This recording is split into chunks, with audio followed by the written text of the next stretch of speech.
اعوذ باللہ من الشیطان الرجیم بسم اللہ الرحمن الرحیم۔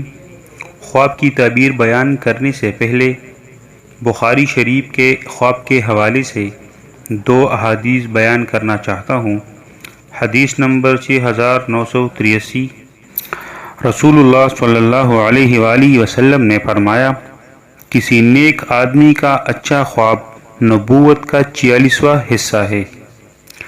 حدیث نمبر 6986، نبی کریم صلی اللہ علیہ وآلہ وسلم نے فرمایا، اچھا خواب اللہ کی طرف سے ہوتا ہے اور برا خواب شیطان کی طرف سے۔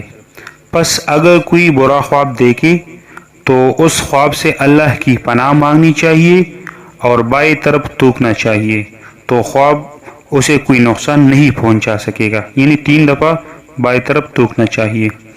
عبداللہ بن یحییٰ سے ان کے والد نے، اور ان سے عبداللہ بن ابی قتادہ نے، اور ان سے ان کے والد نے نبی کریم صلی اللہ علیہ وآلہ وسلم سے اسی طرح بیان کیا۔ اب چلتے ہیں تعبیر کی طرف۔ خواب میں شعر، غزل یا اشعار پڑھنا کیسا ہے؟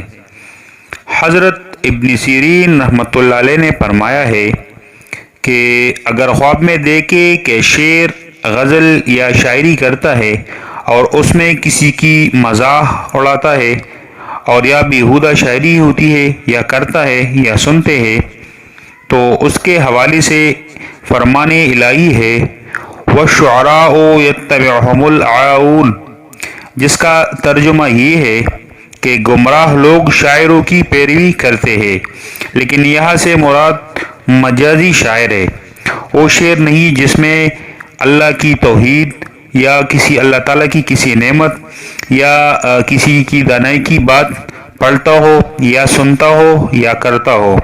اگر بندہ خواب میں دیکھے کہ شعر میں کسی توحید، نعمت یا دانائی کی بات پڑھتا ہو یا کرتا ہو تو یہ عمل پسندیدہ عمل ہے، اس سے بندہ گناہگار نہیں ہوگا، کیونکہ محمد صلی اللہ علیہ وآلہ وسلم کی اگر زندگی دیکھی جائے تو حسان بن ثابت ایک شاعر تھا۔ محمد رسول اللہ صلی اللہ علیہ وآلہ وسلم کے محفل میں جب بیٹھتے تو محمد رسول اللہ صلی اللہ علیہ وآلہ وسلم ارشاد فرماتے کہ حسان کوئی شعر پڑھے، تو اس سے مراد حقیقی شاعری کبھی بھی نہیں ہے، یہ مجازی شاعری کی طرف اشارہ ہے، اور مجازی شاعر اس میں گناہگار ہوگا۔ یہ تھا ہمارا آج کی خواب کی تعبیر۔